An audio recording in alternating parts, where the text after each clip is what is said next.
Sarah Ummu Al-Barahin, Imam Al-Sanusi. Mukadimah. Asis Syaikh Al-Faqih Al-Wali Ash-Sholi Abu Abdillah Muhammad Yusuf As-Sanusi Al-Hasani, semoga Allah Ta'ala merahmatinya, memberi manfaat kepada kita dengannya dan ilmunya, amin.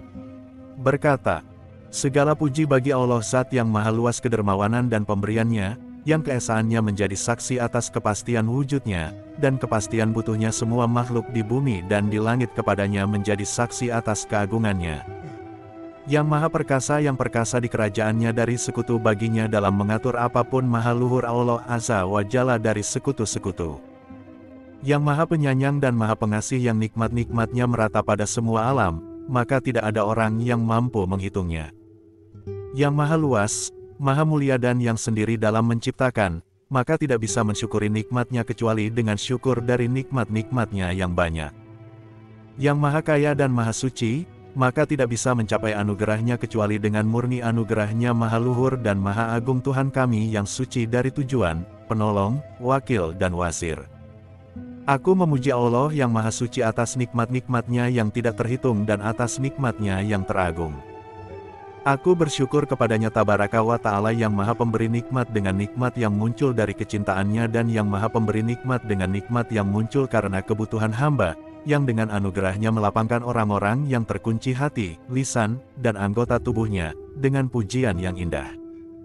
Dan aku bersaksi, sungguh tidak ada Tuhan selain Allah yang Maha Esa, tidak ada sekutu baginya, dengan syahadat yang muncul dari keyakinan murni, maka berkat anugerah Allah Ta'ala berbagai macam keraguan dan kebimbangan tidak mendatangi hati yang menjadi tempatnya.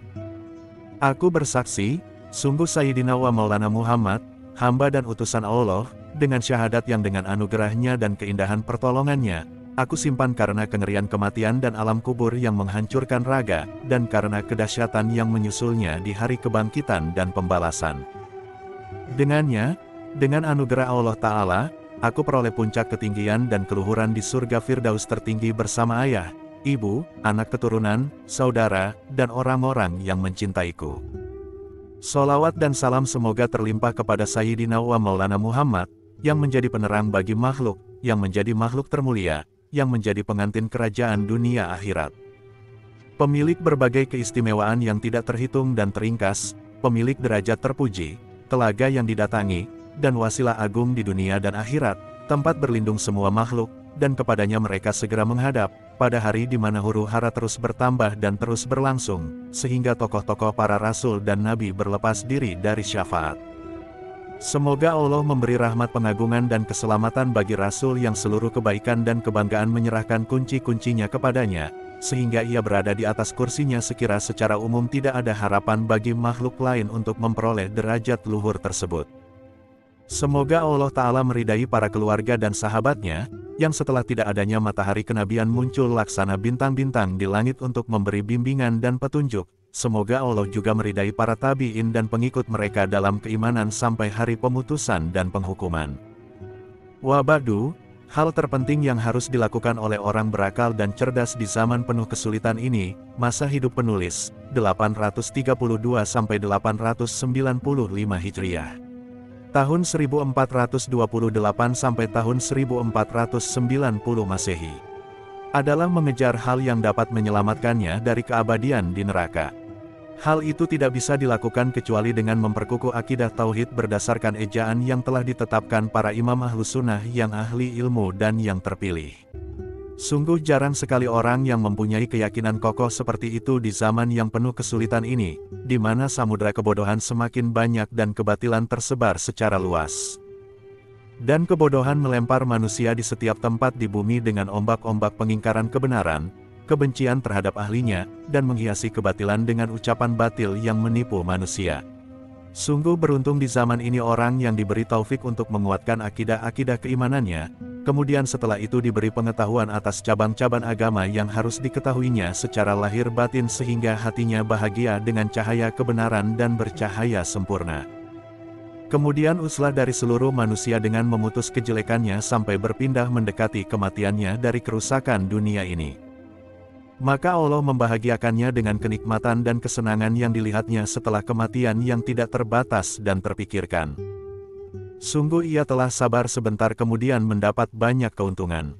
Maha suci Allah yang telah mengkhususkan anugerahnya bagi orang yang dikehendaki dari hamba-hambanya, dan mendekatkan serta menjauhkannya dengan murid pilihannya. Sungguh Allah yang maha suci dengan anugerah dan keagungan kedermawanannya di zaman yang banyak keburukan ini telah memberi ilham mengetahui akidah-akidah keimanan yang tidak mampu aku syukuri. Allah Jalla wa Azza telah menempatkan pengetahuan itu di relung hati dengan dalil kati yang aku butuhkan. Dengan murni anugerah dan kebaikannya Allah telah mengajarkan hal-hal parsial yang di zaman ini sedikit sekali imam yang diakui kredibilitasnya yang mengetahuinya dan sedikit sekali imam yang mengajarkannya kepada orang lain secara khusus. Allah yang maha suci dengan murni kedermawanannya telah memberi petunjuk untuk menguatkan hal-hal yang orang yang dikenal memiliki banyak ilmu dan kokoh pun diuji melakukan kesalahan di dalamnya. Ya Allah, sebagaimana Engkau telah memberi nikmat, maka tambahkanlah bagi kami. Wahai Zat pemilik keagungan dan kemuliaan, sebagian dari anugerah-Mu, dan sempurnakanlah anugerah itu bagi aku dengan husnul khatimah dan pasca kematian tinggal bersama orang-orang yang mencintaiku di surga tempat kesentosaan. Jangan jadikan kami, wahai Zat yang paling pengasih di antara para pengasih termasuk orang-orang yang tertipu dengan nikmat-Mu, wahai Zat pemilik anugerah dan kenikmatan. Dengan kemuliaan keagungan-Mu dan keluhuran Zat-Mu, kemudian dengan rahmat-Mu yang dihidayahkan kepada kami, yaitu Sayyiduna wa Maulana Muhammad, aku memohon perlindungan denganmu dari pencabutan nikmat setelah diberikan, dari kemurkaan-Mu yang tidak mampu ditanggung, dan dari bertemu dengan orang-orang yang merugi dan terhalangi dari nikmat.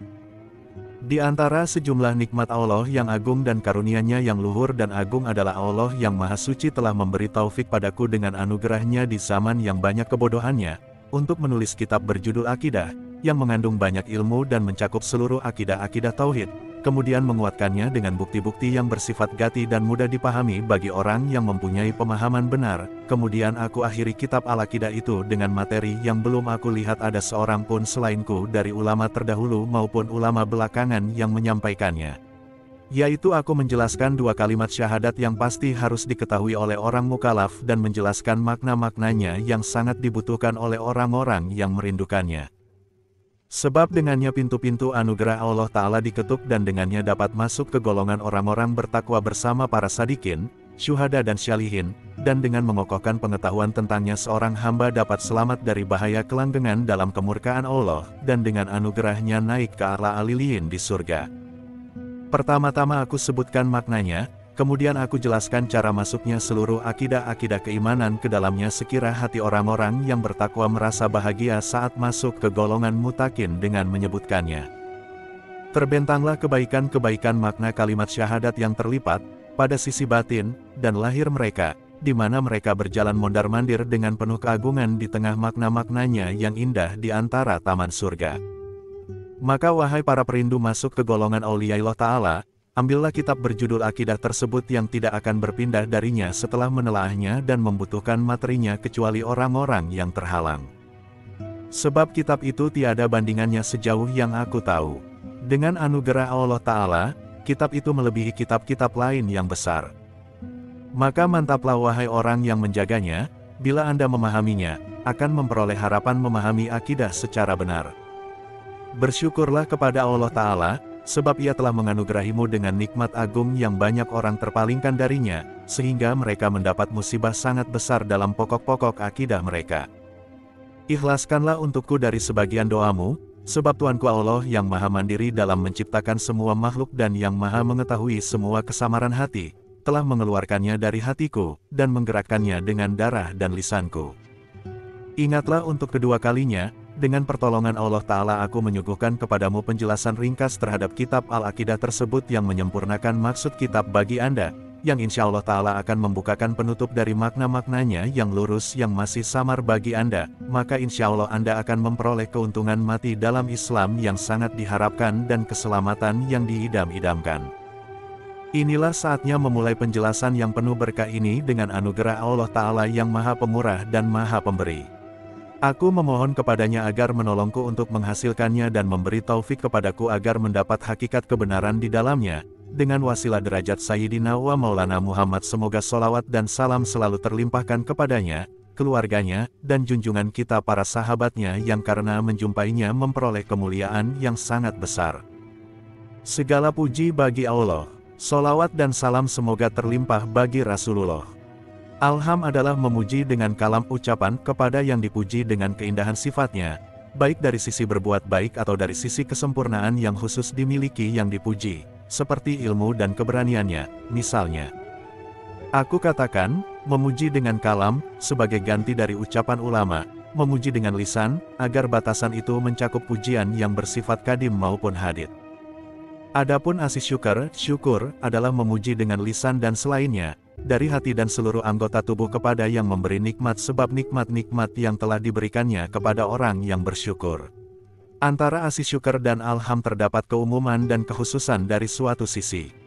Yakni alham lebih umum daripada asis syukur dengan mempertimbangkan muta'alik yang berkaitan dengannya, sebab alham berkaitan dengan kesempurnaan, baik berupa berbuat baik atau selainnya, sedangkan asis syukur tidak berkaitan kecuali dengan berbuat baik. Di lain sisi, asis syukur lebih umum daripada alham dengan mempertimbangkan tempatnya. Sebab asis syukur bisa dengan lisan, hati dan seluruh anggota tubuh. Penyair berkata, kenikmatan yang kalian berikan kepadaku menguntungkanmu pada 3 hal, yaitu syukur dengan tanganku, lisanku, dan hatiku yang tersimpan. Sementara alham hanya terjadi dengan lisan. Sholawat dari Allah semoga terlimpah bagi Rasulullah sebagai tambahan kemuliaan dan pemberian nikmat, dan salam Allah semoga terlimpah bagi beliau sebagai tambahan keselamatan, penghormatan yang baik, dan pengagungan baginya. Hukum akli. Ketahuilah, sungguh hukum akli terbatas dalam 3 bagian, wajib, mustahil dan jais. Wajib adalah hukum yang ketiadaannya tidak tertasawurkan di dalam akal, mustahil adalah hukum yang wujudnya tidak tertasawurkan di dalam akal, dan jais adalah hukum yang wujud dan tidaknya sah tertasawurkan di dalam akal. Hukum adalah menetapkan atau menafikan suatu hal. Hakim yang menghukumi ada kalanya syariat, adat, atau akal. Karena itu, hukum terbagi menjadi 3, hukum syari, hukum adat, dan hukum akli. Hukum syari adalah kitab Allah Ta'ala berupa tuntutan, ibahah, atau wat, ketentuan untuk keduanya yang berkaitan dengan perbuatan orang mukallaf. Maka ada 4 hal yang masuk dalam ucapanku, berupa tuntutan. Kewajiban, yaitu tuntutan terhadap suatu perbuatan dengan tuntutan yang tegas, seperti mengimani Allah dan para rasul, kelima rukun Islam, dan semisalnya. Kesunahan, yaitu tuntutan terhadap suatu perbuatan dengan tuntutan yang tidak tegas, seperti salat sunnah fajar dan semisalnya. Keharaman, yaitu tuntutan mencegah dari suatu perbuatan dengan tuntutan yang tegas, seperti menyekutukan Allah, zina, dan semisalnya. Kemakruhan, yaitu tuntutan mencegah dari suatu perbuatan dengan tuntutan yang tidak tegas, seperti membaca Al-Quran, seperti saat ruku dan sujud. Adapun ibahah adalah memberi pilihan antara melakukan suatu perbuatan dan meninggalkannya, seperti nikah, jual beli, dan semisalnya. Adapun wada, untuk tuntutan dan ibahah adalah ungkapan dari penetapan syariat pada suatu sebab, syarat, atau mani, pencegah bagi kelima hukum yang telah masuk dalam ucapanku yang tercakup dalam tuntutan dan ibahah. Sebab adalah sesuatu yang ketiadaannya menetapkan ketiadaan, dan wujudnya menetapkan wujud, dengan memandang zatnya, seperti condongnya matahari ke arah barat, misalnya, karena Allah menjadikannya sebagai sebab wajibnya salat zuhur. Jadi, sebab wujudnya, ada kewajiban salat zuhur, dan sebab tidak wujudnya, tidak ada kewajiban salat zuhur. Aku katakan, dengan memandang pada zatnya, karena terkadang wujudnya sebab tidak memastikan wujudnya musabab, karena adanya pencegah atau belum terpenuhinya syarat. Hal ini tidak menjadi cacat untuk penamaannya sebagai sebab, karena bila dipandang zatnya tanpa memandang faktor yang membuat tidak terpenuhinya syarat, niscaya wujudnya sebab memastikan wujudnya musabab. Adapun syarat adalah sesuatu yang ketiadaannya menetapkan ketiadaan, namun wujudnya tidak menetapkan wujud maupun ketiadaan, dengan memandang zatnya, seperti hal berkaitan dengan kewajiban zakat pada suatu barang atau hewan ternak.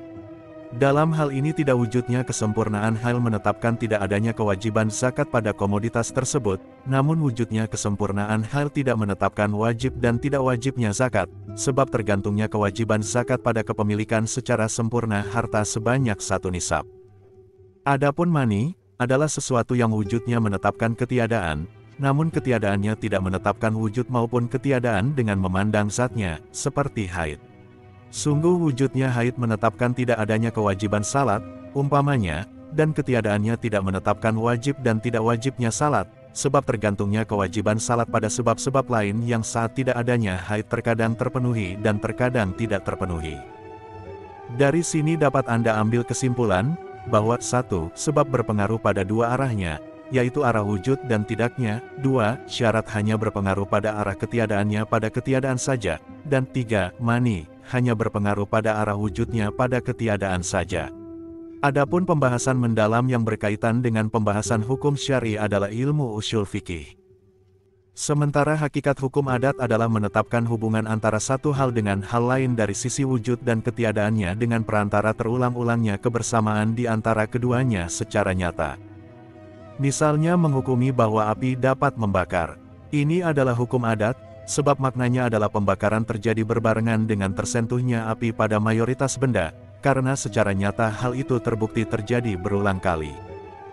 Hukum ini tidak berarti bahwa api yang berpengaruh menciptakan pada terbakarnya benda yang tersentuh olehnya misalnya, atau berpengaruh memanaskannya. Sebab makna demikian sama sekali tidak ditunjukkan oleh adat. Maksimal yang ditunjukkan adat hanyalah kebersamaan antara dua hal tersebut.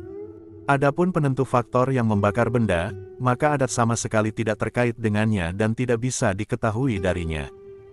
Samakanlah seluruh hukum adat pada kasus ini, seperti keberadaan makanan dapat mengenyangkan, air dapat menyegarkan, matahari dapat menyinari, pisau dapat memotong, dan contoh kasus lain yang tidak terbatas. Pengetahuan tentang faktor yang mempengaruhi dan yang berbarengan dengan berbagai hal tersebut hanya dapat diketahui dari dalil, akli dan nakli. Sementara akal dan syariat telah sepakat atas mandirinya Allah Maha Penguasa Jalla wa Asa dalam menciptakan seluruh perkara yang wujud secara umum, sebab tidak ada atsar kemampuan menciptakan bagi apapun selain Allah Ta'ala dalam menciptakan perkara apapun, baik secara global maupun terperinci. Sungguh sekelompok kaum telah salah memahami hukum-hukum adat, menganggapnya sebagai hukum, akli, dan menyandarkan wujud setiap atsar dalam permasalahan tersebut pada sebab yang biasanya wujud bersamaan dengannya, ada kalanya menyandarkan pada tabiatnya atau kekuatan yang diletakkan padanya, sehingga mereka dalam keterbalikannya meyakini akidah yang rusak dan tercela, bid'ah yang keji dalam usyul ad-din, dan syirik besar, la haula wa la quwata illa billahil aliyil azim. Aku memohon keselamatan dari fitnah-fitnah yang menyesatkan dan memedomani petunjuk sunnah secara lahir dan batin, kepada Allah dengan wasilah derajat Sayyidina wa Maulana Muhammad. Sementara itu, hukum akal adalah istilah dari hukum yang penetapan dan penafiannya ditemukan oleh akal tanpa tergantung pada pengulangan-pengulangan dan pada putusan syariat. Hukum ketiga inilah yang aku jelaskan dalam pembahasan kitab asal, kitab Al-Aqidah. Maka ucapanku, hukum akli, dalam Al-Aqidah merupakan pengecualian dari hukum syariat dan hukum adat, yang telah Anda ketahui maknanya. Ungkapan kitab asal, hukum akli terbatas dalam 3 bagian, maksudnya sungguh setiap hal yang tertasawurkan dalam akal, maksudnya berbagai zat dan sifat, yang bersifat wujud atau yang bersifat salbiyah, atau haliyah yang bersifat gadim atau hadid, yang dipahami akal, tidak terlepas dari ketiga bagian hukum akli ini. Maksudnya pasti bersifat dengan salah satunya, ada kalanya bersifat wajib, jawaz, atau mustahil. Ungkapan kitab asal, wajib adalah hukum yang ketiadaannya tidak tertasawurkan di dalam akal, maksudnya sungguh wajib, akli adalah hal yang ketiadaannya tidak ditemukan menurut akal.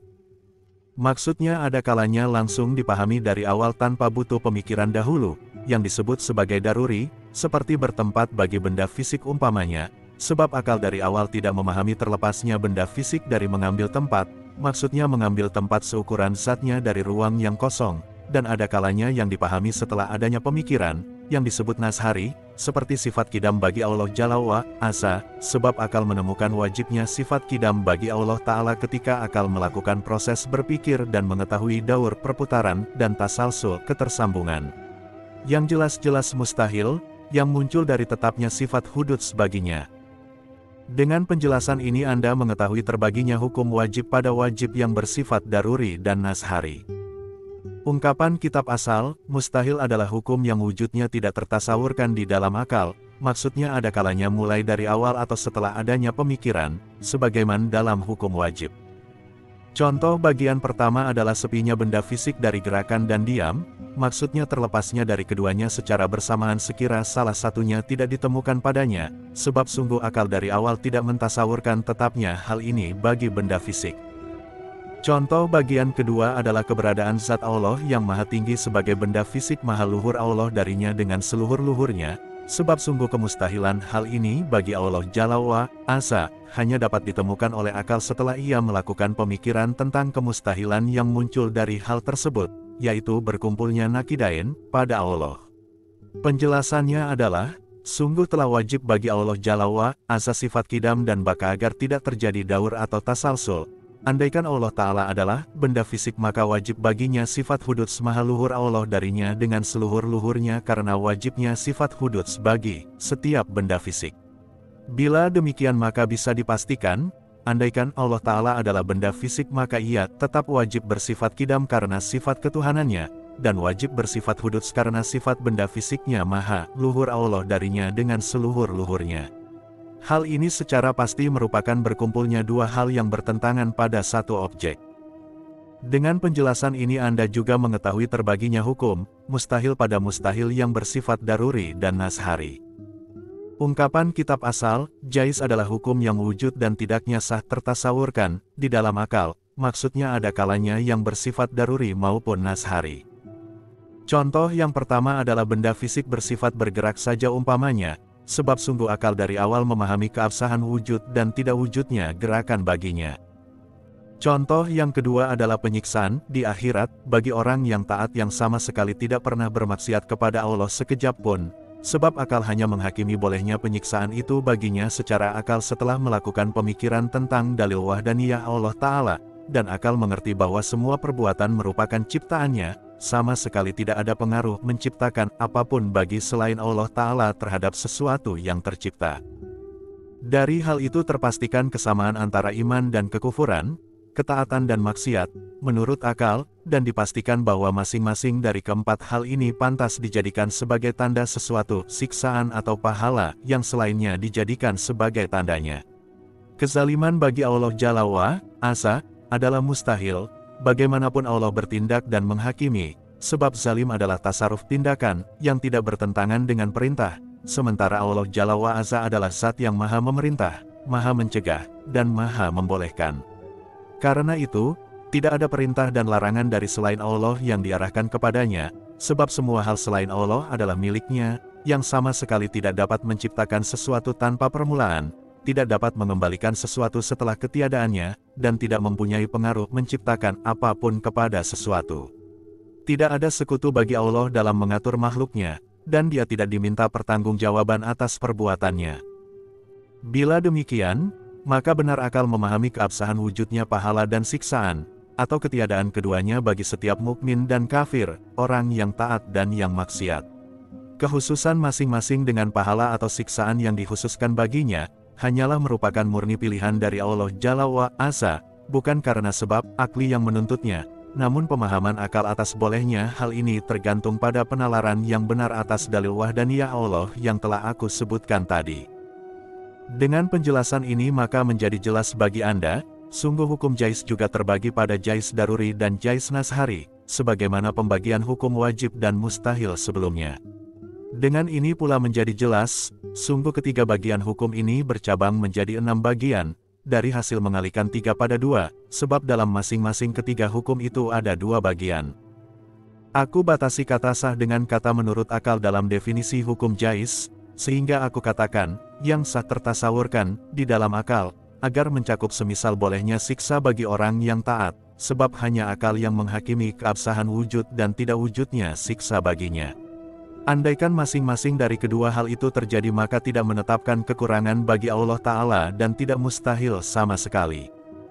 Adapun syariat maka telah menjelaskan, bahwa dengan murni anugerahnya, Allah Ta'ala telah memilihkan salah satu dari 2 hal yang jais baginya yaitu pahala dan kenikmatan abadi untuk orang mukmin yang taat kepadanya, sebagaimana Allah Ta'ala dengan keadilannya telah memilihkan hal jais lain yaitu neraka dan siksa yang pedih untuk orang kafir. Ketahuilah, sungguh gerakan dan diam untuk benda fisik itu sah ditamsilkan pada ketiga bagian hukum akal. Wajib, akli, yaitu tetapnya salah satu dari keduanya bukan karena zatnya untuk benda fisik, mustahil, akli, yaitu penafian keduanya secara bersamaan dari benda fisik, dan jais, akli, yaitu tetapnya salah satunya bagi benda fisik. Ketahuilah, sungguh mengetahui ketiga bagian hukum, akli ini dan mengulang-ulang berbagai contohnya merupakan menentram hati, sehingga untuk menghadirkan maknanya pikiran sama sekali tidak membutuhkan usaha yang berat termasuk kebutuhan primer bagi setiap orang berakal yang menghendaki kesuksesan mengenal Allah Ta'ala dan para Rasul-Nya. Bahkan Imam Al-Haramain dan sekelompok ulama mengatakan, sungguh mengetahui ketiga buku, akli ini merupakan akal sejati. Sebab itu, orang yang tidak mengetahui maknanya, maka bukanlah orang berakal. Wallahul muwafiq.